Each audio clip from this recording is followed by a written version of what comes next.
Hi everyone, I'm Mark Walters with BigFanboy.com, and I'm sitting here with the creative minds behind Hot Fuzz. These are also the same guys that brought us Shaun of the Dead. And guys, we were just sitting here like 3 years ago talking about Shaun of the Dead. Now it's Hot Fuzz. Edgar Wright, Simon Pegg, Nick Frost. Great to see you guys again. Thanks. So I guess let's talk a little bit about Hot Fuzz. This is kind of like a love letter to action films in general. I think particularly maybe guys like Michael Bay. So, you know, how did this idea come? I'd just like to say on record, I've never actually sent a love letter to Michael Bay. Yeah. That's not what I heard. Not one that he signed. No. Not signed. Yeah, that's exactly what it is. You know, it's kind of, we always kind of shy away from the word spoof because we feel that kind of always implies that you're making fun in some way, whereas this very much comes from the point of view of people who enjoy those films and want to kind of celebrate them. So it's less, maybe a little more parody than Shaun of the Dead was. Shaun of the Dead, you know, was, I don't think it was funny to see zombies in London. It was, the comedy came from the fact that it was in suburbia, perhaps, whereas it is funny to see a big shootout in a village, you know. Absolutely. The cast is just absolutely amazing. I mean, this is kind of, in my opinion, this is like a fanboy dream come true, because you guys are working with, you know, Paul Freeman from Raiders of the Lost Ark, Timothy Dalton, who's one of my favorite, it was actually one of my favorite Bonds, although I know a lot of people give him a hard time about his films. He was one of my favorite Prince Barons. Yeah, absolutely, absolutely.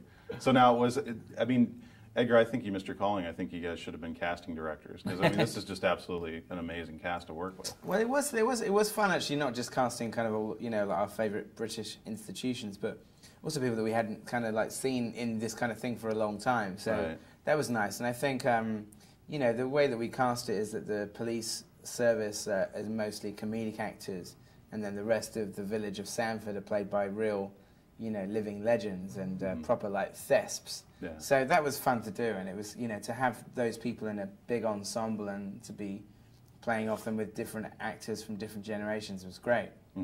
Now, was it a conscious effort to not do another horror film after Shaun of the Dead? Did you want to try to break away from that, do something different? Yeah, I think so. We wanted to kind of not be the sort of horror guys, and as much as we love horror and may even do another horror film, I don't know, but I think we wanted to definitely to change gear a little bit with the second film and sort of amp it up, and I guess that's why we embraced the genre we did, because it felt like, also because a lot of what people enjoyed about Shaun was the relationship between myself and Nick, so we thought a buddy movie would be good to do because it exploits that. So yeah, it was a decision we made. Yeah, in a lot of ways this kind of feels like, especially with the relationship, it feels like, you know, Shaun of the Dead, to a certain extent, the relationship that you guys had on screen. And obviously that chemistry works so well. You know, are there moments when you guys are shooting this where you think, you know, this just flows? I mean, we don't even have to necessarily write this, it just works. Sometimes there's a thing that happens when Simon and I act, when the chemistry is so tangible and so good that things actually catch fire. There was one scene when Jim Broadbent burst into flames. Yeah, he did. And it's got to be hell on the insurance. The scene where we're at the back of the car doing our scene together, rubies fell from the air. The air was so heavy and charged that it created the exact... You've just had a nervous breakdown, right? I'm detecting some sarcasm. I think fall asleep the weird thing is that the script, when we come to set, even though Nick has input when we're doing the rehearsals in order to bring his own, you know, magic to brand of funny. He'll often, you know, offer some lines up and stuff. When we get to set, it's very, very rigid, and you know, everything, you know, we're quite anal about the beats in the script. So there is no real improvisation in terms of the way it flows, but it does flow very naturally because we can just anticipate the rhythm. I guess. I suppose as well, and that just comes from being friends. You know, that comes from knowing each other. Yeah, and also writing, when you're writing for actors that you know who's going to play the part, it's great to be able to write, you know, parts and know exactly who's going to say it and what would be funny coming out of their mouth. Right. And that was another question I was going to ask you, was did you guys try this from several different angles as far as like when you would shoot it? Did you say, okay, now let's try a different take, but with this sort of emotion to it? Not really. No, you know, usually it's kind of, because we rehearse, like, all that stuff is kind of figured out. You know, occasionally you do alternatives, but usually you try and iron all of that out in the rehearsal process, because, you know, we haven't really got the budget to kind of like be sort of just riffing endlessly, and like you can kind of like with film, you know, 35mm cameras, you can hear the money going through. Yeah. You know, so you don't have the Michael Bay budget. Well, no, we did not have the Michael Bay What's budget, the no. stat? You can make... You can make 8.5 Hot Fuzzes for one Bad Boys 2. Wow, God. Them's the maths. Yeah. How many films did you guys watch to prepare for this? Actual? We watched 138. He watched one. Yeah. What was the one? What do you think? Bad Boys 2. Bang. Bad Boys 2. Yeah. Yeah. Now, why Bad Boys 2? Is it because it's just everything that Bad Boys was, but ramped up to like the nth degree? Yeah, absolutely. It's the nature of the film is such that it eclipses its predecessors. You know, it's like there's no question of it being Bad Boys. It's Bad Boys 2. We can't even remember there being a Bad Boys now. I always get the plot of Bad Boys and Men in Black mixed up toward the end because it's like the same thing, isn't it? Guys? Is it hot in here? Do you feel like you're all alone all of a sudden? I've always felt that, to be honest. What was it like being able to work with all the gunplay in this film? Great. That was, you know, there were days where we just shot thousands of rounds of ammunition. It was wonderful, and we got quite close to our guns, didn't we? Yeah, you had a relationship with yours, didn't you? They still write. We do still write to one another. What was yours called? Sarah. Sarah, and mine was called Emma. That was our shotguns. Yeah, they were naughty little girls, but it was a lot of fun to wield muck around with. Yeah. Did you have to drink a lot to prepare for this, Nick? I didn't have to. It's a choice you make. You mean this interview? No.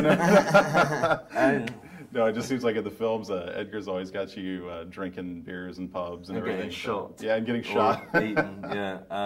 No, not really. I don't really drink very much when I'm at home. So I don't. Oh, sorry. What are you laughing at? No, you don't know me. We don't even live together. Not anymore. No, not really. Perpetuate the illusion, guys. Come on. I think, yeah. I think the you know, the linchpin of a lot of British society is the pub, you know, and right. I think that's featured in 2 of the films we've done, and I guess, and also in the scene where you first see Danny, we just wanted him to be really mashed, didn't we? Just wandering around drunk. Some good peanut work behind Simon. Oh, there's some good business. It's a good snack business. Yeah. You're one of the world's top actors for like sort of bar food upstaging, aren't you? One of them, yeah. One of them. Now, so I have to ask, like, what from this point, what's next for you guys? Space? I mean, where do you go? I mean, considering you spaced was kind of where you started, would it make sense to take the guys from Spaced into space? I don't know. I think we want to kind of stay in Britain really and have another movie set there. I think, you know, a few miles over Britain it might lose something of what's tying these films together, you know. I'm in space. I have a sitcom at home. Yeah, he does. Set in space. Really? Yeah. Called Hyperdrive. It's on BBC America. So I'm the commander of a spaceship anyway, which is a real treat. But I'd like to go into space with you two. Well, Richard Branson's setting up that whole space tourism thing. You know what I mean. Oh, okay. Well, now we had talked 3 years ago about after Shaun of the Dead came out, there was the concept of From Dusk Till Dawn. Is that still on the table, possibly? It never really was on the table. I think it was a joke. I think it was a sort of like the title's so good. It was a joke that came up during the shooting of Shaun, but I don't think there'll ever be a Shaun sequel because I think we kind of wrapped it all up at the end of that film. Mm-hmm.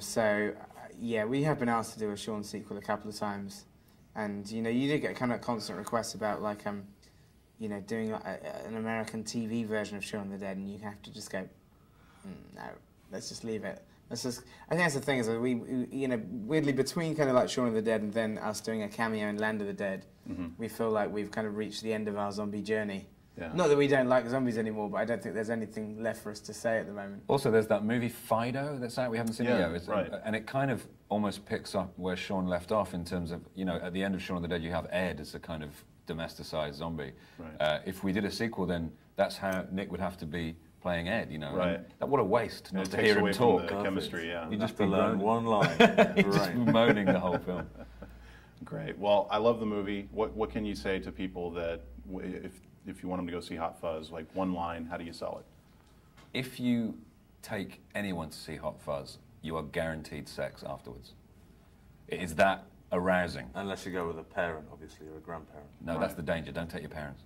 If you would like to see the bastard child of John Woo and Agatha Christie, Hot Fuzz is the film for you. Awesome. Very cool. Thanks, guys. Thanks, Hot Fuzz is the movie. Good to see you. Thank you. Cheers, man.